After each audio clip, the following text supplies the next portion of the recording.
Everyone enjoys getting out on the town for some live music. And there's nothing like going backstage and down the hall for a VIP pass to the inside information and interviews with the bands, singers, and songwriters that you enjoy.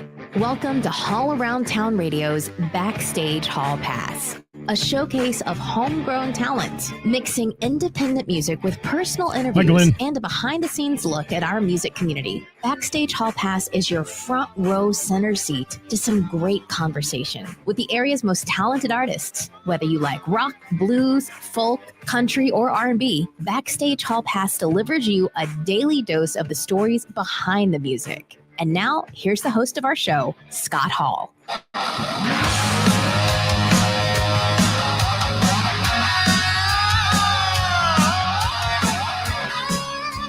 How you doing, everybody?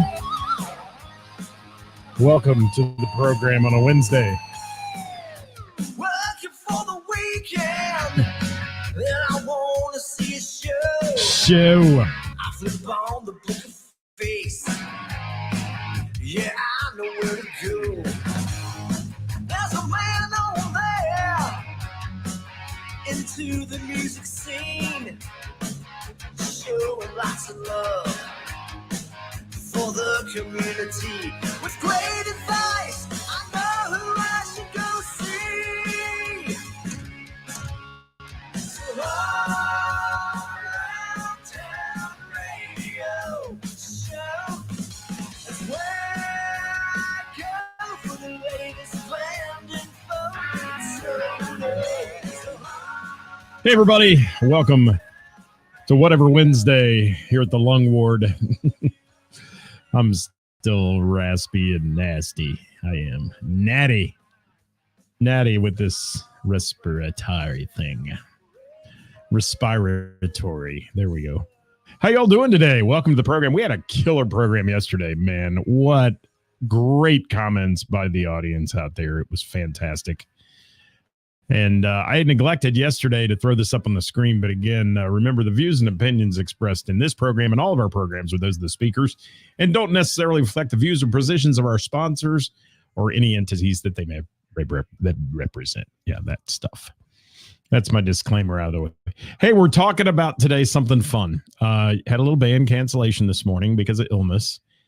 And it happens.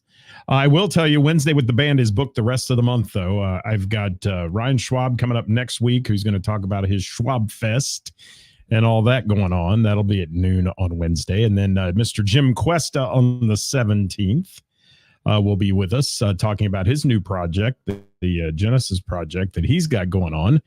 And then the following Wednesday, we'll have the Ken Anderson Alliance on talking about their event at Lori's Roadhouse. So that'll be good stuff. And then the final Wednesday of the month, Mike Reeder will be with us. So we've got a good lineup of Wednesday with the band people to join us. And if you haven't seen, we've also popped up some stuff that's going on. You're going to see some extra content pop in on Friday.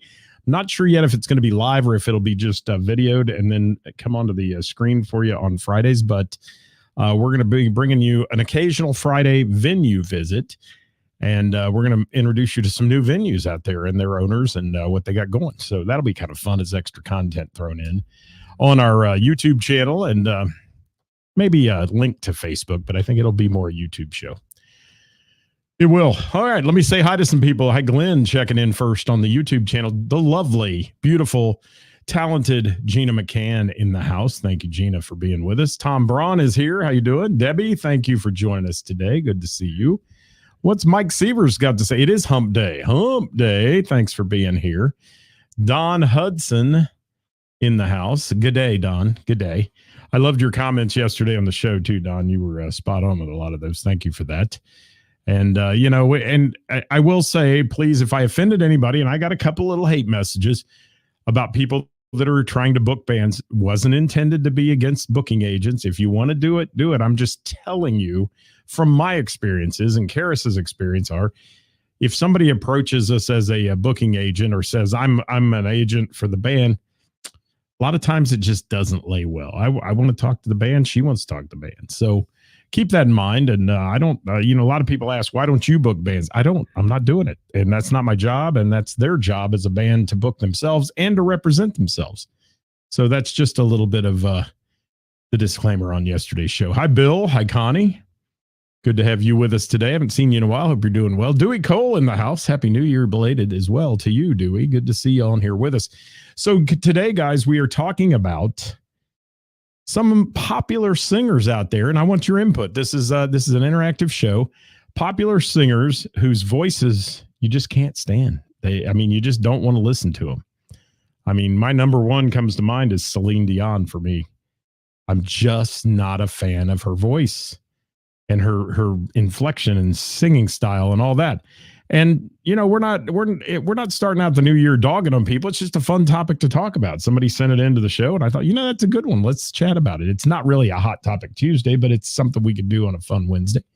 So if you've got somebody out there that that it's like nails on a chalkboard to you when you hear them sing, but yet they're a popular singer and have had some fame in life in the music business, throw it in the comments. I'd love to hear from you. We would. Hi, Tessa. Thank you for joining us today as well. Johnny Fink is in the house. Thank you, Johnny Fink. Gary has joined us. My resident Gene Simmons is out there. What's up, people? Jill, I agree 100%. And there's a lot of people who love U2 and Bono, and I've never developed that kind of like for him voice-wise. I am not a Jim Morrison fan. I'll get haters for that, but I didn't like Jim Morrison's voice, and people rave about him, and it's all a matter of taste. It really is.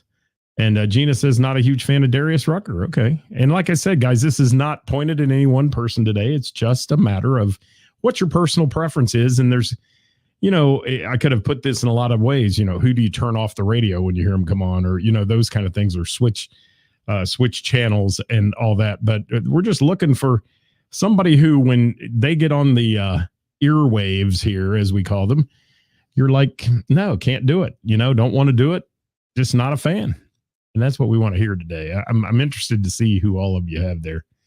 What's going on, Dave Worthington? Thanks for being here. Mike Sievers says, Axl Rose, I have to put that one on the list too. Yeah. And Guns N' Roses, killer band, man. They've made a fortune.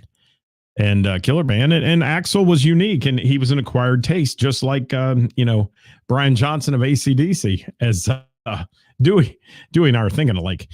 As Dewey just said there in the comment, another acquired taste for people. Limp Bizkit, Fred Durst, acquired taste. There's a lot of them out there. And Bill, there's a perfect example of a guy who, let's just face it, Bob Dylan can't sing, but he's a hell of a songwriter. And his versions of his songs tend to be very popular. So, he's doing something right. Absolutely. Tiny Tim. Yeah, he ranks up there as the number one ridiculous of all time singers, I think, Roger. I would agree with that. Tiny Tim, tiptoeing through the tulips, he is. All right. Leanne Rhymes is a no for Tessa. It's like American Idol. It's a no for me, dog. It is. All right. Let's see what Dave Worthington's an instant switch off the radio. Any country singer with a fake Southern amen. Well, tractor rap, bro country, all that stuff, it's really evolved. You knew you were getting country music when Hank came on the radio, or Merle Haggard, or George Jones. Nothing fake about those boys. What's going on? Oh, Jim says Garth Brooks. Wow, you'll get some fighters on that. Fight Jim over that, guys. No, I'm a fan of Garth Brooks. I am. And again, here we are. It's a matter of taste. And do I think he's the best singer in the world? No, absolutely not. We'll probably do a show someday on what's the greatest singer of all time. We've done that in the past, and Freddie Mercury always ranks up there high, and that kind of thing. Let's see what we got here. Let me see. What's Connie saying? She says she doesn't know names, but I won't listen to them, but only monotone, boring bluegrass singers. Okay, there you go. Well, no monotone, boring bluegrass for Connie Lynn Fairchild, people. Remember that when you're playing out and she shows up. Cut that bluegrass out of your set if you're going to be monotone. And I can't understand anything Bob Dylan sings these days. Right. I would agree. And Tom says fake country. Yeah, there's the fake country thing is a big thing. And I mean, you put a twang in your voice, you can be a country singer today or a rapper that puts a twang, and I've got no problem with the crossovers and the crossroads and the people, the rappers singing with country stars and the Dolly Parton singing with rock stars and all that. I got no problem with any of that. But if it's not a taste I like, I'm going to switch it off, or I'm not going to have it on my playlist for real. Stephen Bishop says, Five Finger Death Punch. Okay. Yeah. I mean, and hi, Ryan Schwab. We were just talking about you being on the show next week. I will say this. If you're joining us right now, please tell us who that artist is that is a popular artist that has made it pretty big, who you just can't stand to listen to. You turn off the radio or you skip tracks or whatever. There's a reason there's a skip button on the touch tunes in all the venues too. I'm telling you, it's for that guy that wants to play sleepy, slow, crying your beer songs all night. Yeah. Coit says Vince Neil. Well, yeah. And Vince Neil, even if you strip his vocals away back when they were popular, well, they're still popular, but back when they were really a big deal back in the day, Motley Crue's vocals were horrible from him. And I went to see him a while back, and he skipped every third word to the song. It was ridiculously bad. Ridiculously bad. I'd rather go see Hairball any day doing Motley Crue than I would see Motley Crue doing Motley Crue. And I saw the stadium tour, I'll tell you that, and they were not the best act up there. No. Joan Jett absolutely slayed it. Def Leppard was remarkably good.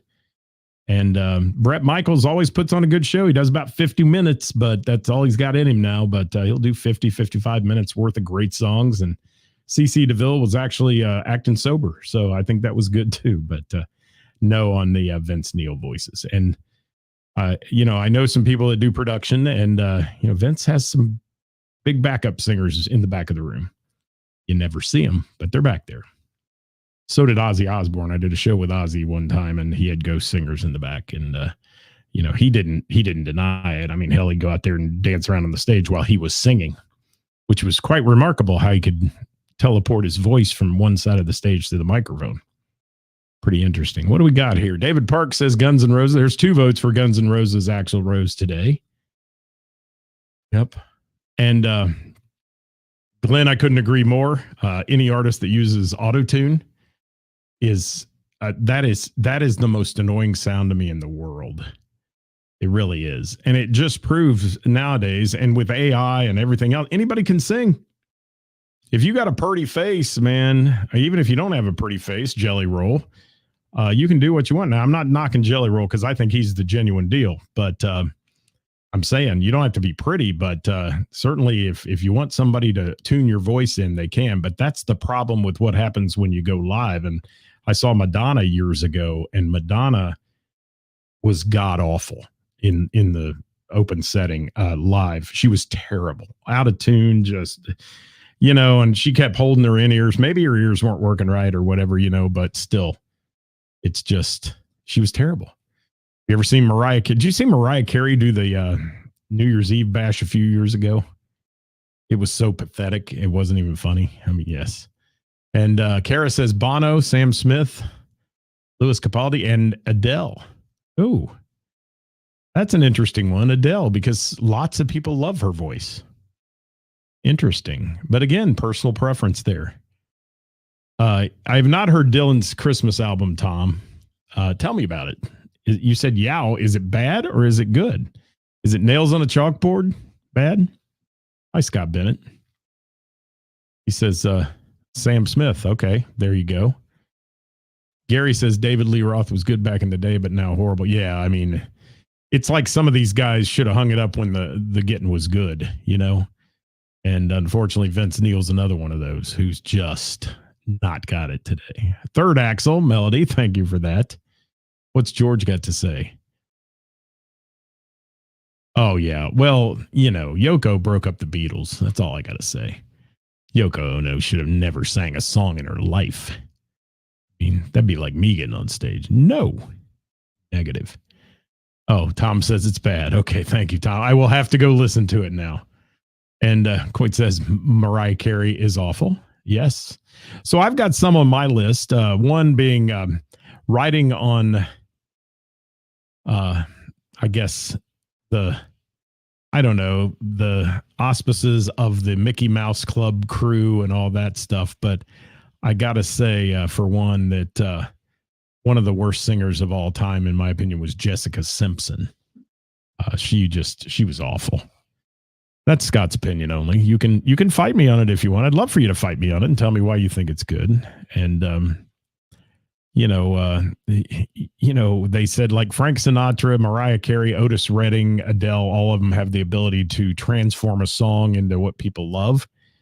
But some of them just can't do it, and some people don't even appeal like Adele doesn't to Kara. So I have to take that with the comments and say okay.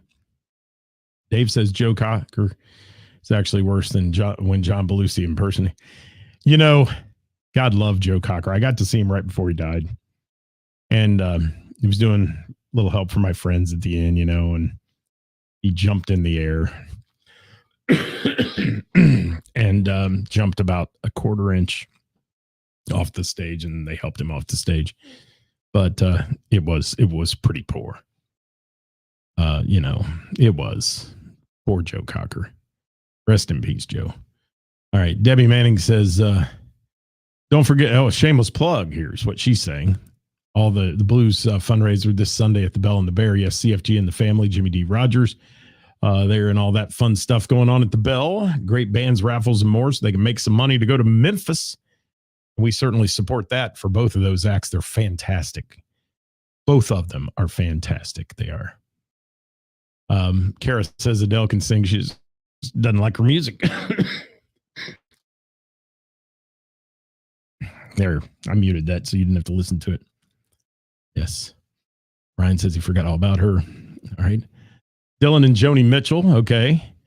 Really, Tim, that's interesting. People will fight you over Joni Mitchell, I'm sure. And Dylan's just a given bad singer, but a great songwriter. He's always been a bad singer. But back in the days of free love and hippies and all that stuff, people didn't care, because they were all over in Vietnam. No, Forrest Gump quote there. All right, Paula Abdul. Yeah, she's not so good either at times.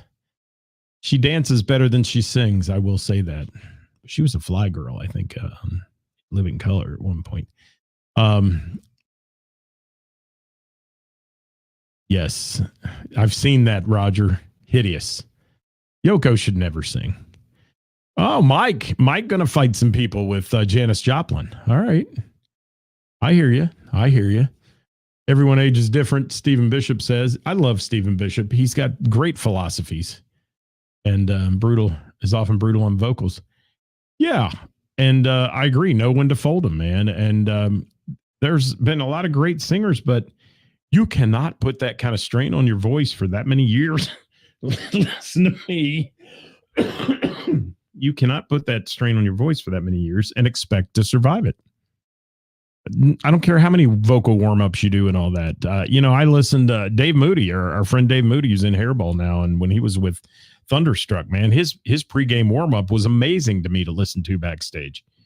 And he works hard at keeping his voice good. But, over time, takes its toll. You get nodes. You have surgery. You do. What's Jody got to say? Marie Osmond. Yeah.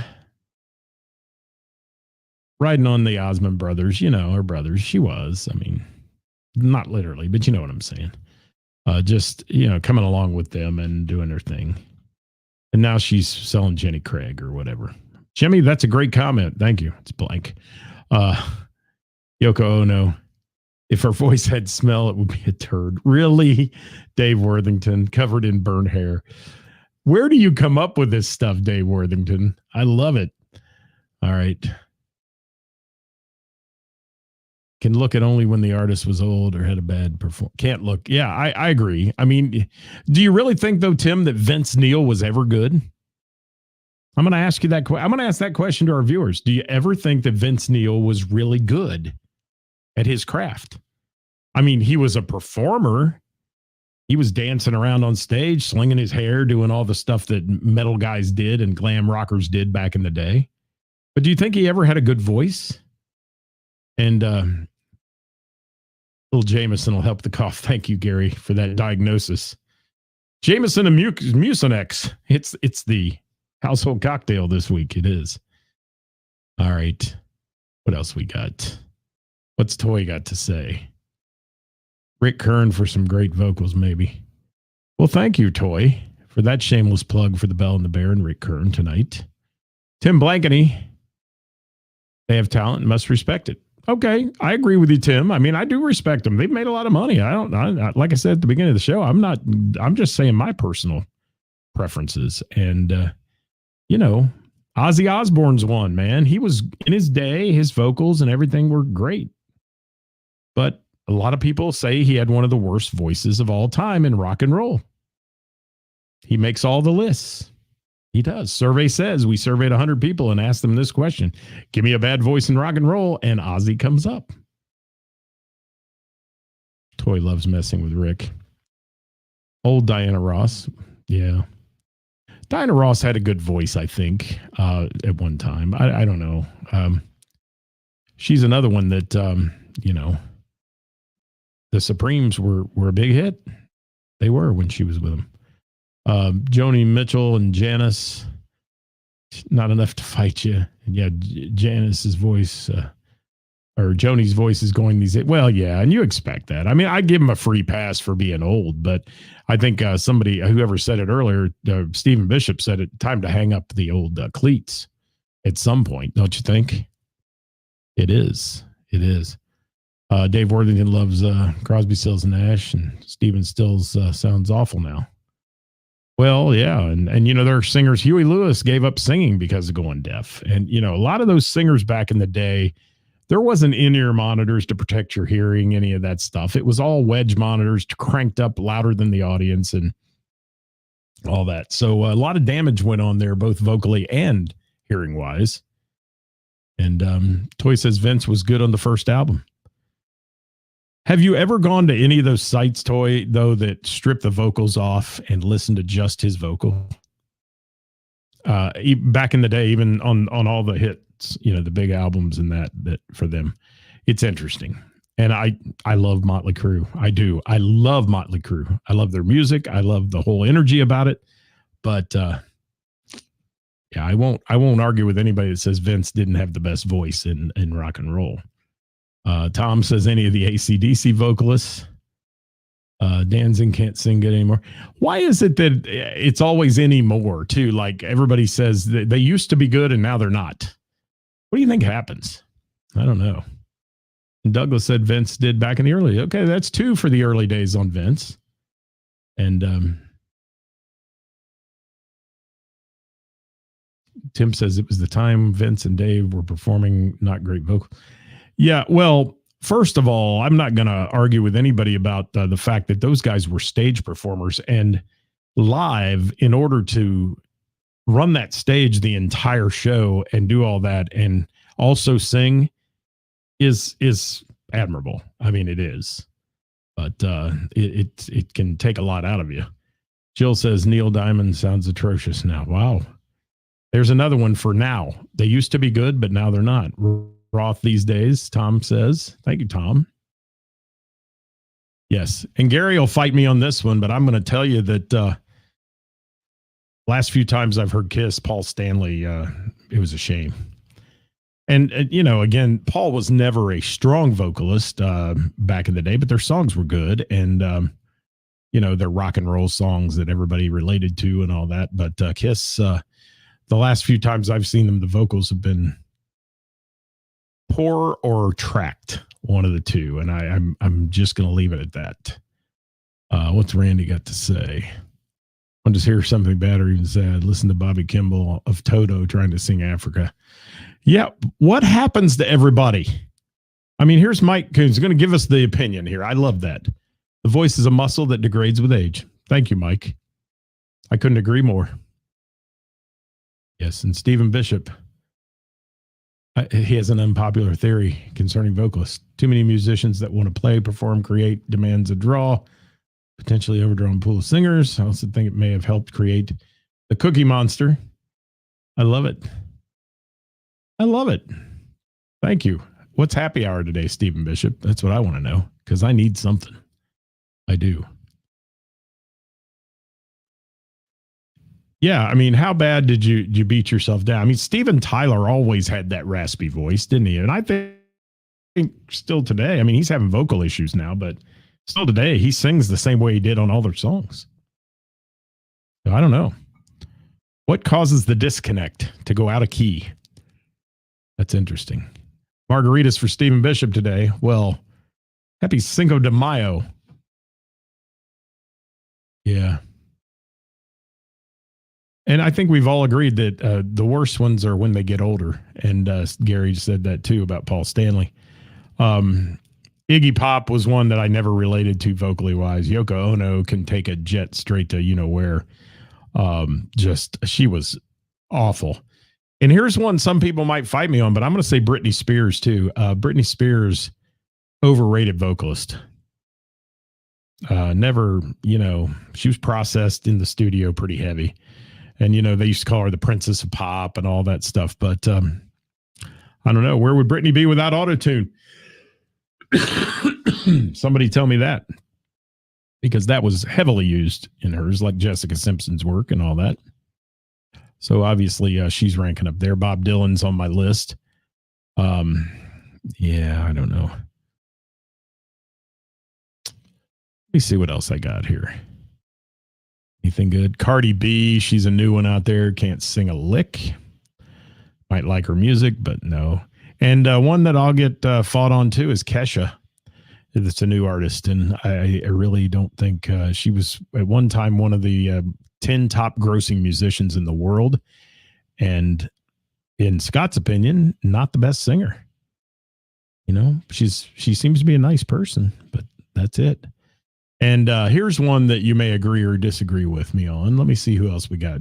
Oh, my first Nickelback hater of the day, Kent Fry. Thank you for that. You had a poster of them on your wall. Come on, Nickelback. Everybody hates on them, man. They made a lot of money. Singing bad. They made a lot of money. And Toy says Jeff Tate can still, absolutely. Jeff Tate still rocks, man. He hits those high notes. He hits the low notes. He hits the perfect timing on his delivery. I mean, Jeff Tate's still really a rock star. And I loved having him on the show that day. We had a blast talking to him, and we're going to get him on again, actually. So it'll be fun to catch up with him. We're going to talk more about what he does when he's not on the stage. That is really cool that he and his wife do, taking tours and trips across the country with other folks and kind of like travel agent thing. It's fun. Robert Plant wasn't great mid-career, but has improved. Yeah. And again, it's a matter of taste. I mean, and don't you think the people with the more unique style, like you take Axl Rose and people like that, the people with more unique style, they end up being some that are controversial vocal wise. People are, because face it, the mainstream music listener probably loves that good tone and that quality voice and all that. And when anybody comes in raspy or crazy, it's a little crazy for them. I've heard people actually say Bonnie Raitt sucks. And I think Bonnie Raitt is one of the best female vocalists of all time. But, it's a matter of taste, as we've said. Lady Gaga is an acquired taste. But I will tell you, Mrs. All Around Town took me to a Lady Gaga show in Vegas. It was her standard show, as it's called, where she sang the Tony Bennett songs, Frank Sinatra songs, all that. She did 3 hours worth of music and was phenomenal. And pitch perfect and a great entertainer. Her band was great. It was a hell of a great show. And I never thought it would be. It was like when I went to see Kenny Loggins, I thought it was going to be a sleeper show. And man, he rocked the house. It's not all Pooh Corner, let me tell you, for Kenny Loggins. It was some cool stuff. So let's see. All right, Stephen Bishop, thank you for that. Johnny Cash and Willie Nelson, two of your favorite. And yeah, I mean, Willie Nelson's an acquired taste. How about Fergie? Fergie's one that was really popular, but I don't think she could sing. She proved that singing the national anthem once a cappella. I mean, you expected it to be crappy out of Roseanne Barr, but you didn't expect it to be out of Fergie. but everybody tries to rearrange it and do all that stuff. And I think it's a miserable failure. There's some others out there. Paris Hilton tried her hand in singing. Not good. One that a lot of people like, the grunge band Smashing Pumpkins, Billy Corgan, but he gets a lot of hate on the list too for worst singers of all time.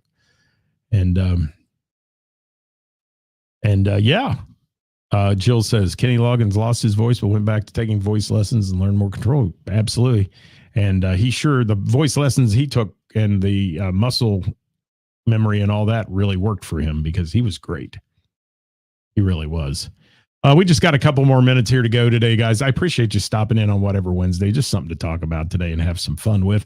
If you didn't watch yesterday's show, I will tell you, go watch it. It was well worth it. If you're a new aspiring musician or you know any aspiring musicians who want to make it onto the stage at some of our local venues, I highly recommend they watch that show because there were some great things, and tell them to read the comments because that's where the information is and all the people that responded to what we were talking about. Stevie Ray Vaughan was so unique. He never wanted to be a singer. And yeah, Toy, absolutely. And there are people who, they dog on him too. And interestingly enough, another one out there today is Lorde. She's one that is an acquired taste as well. And, Celine Dion tops my list as just cringeworthy for me. And that's where I'm at with it. And there, if you went to rock and roll, I could tell you the rock and roll ones too. But I think I mentioned Vince Neil a couple times here today, so I'll leave that alone. David Lee Roth, I love his flamboyance and his stage presence and all that. I was always a Van Halen fan, not a Van Hagar fan, to the extent of the stage production and the glam rock looking stuff. But obviously, Sammy Hagar had massive success with Van Halen, and never would I dog on him. He's an incredible entertainer. But I was just a fan of all the early David Lee Roth stuff.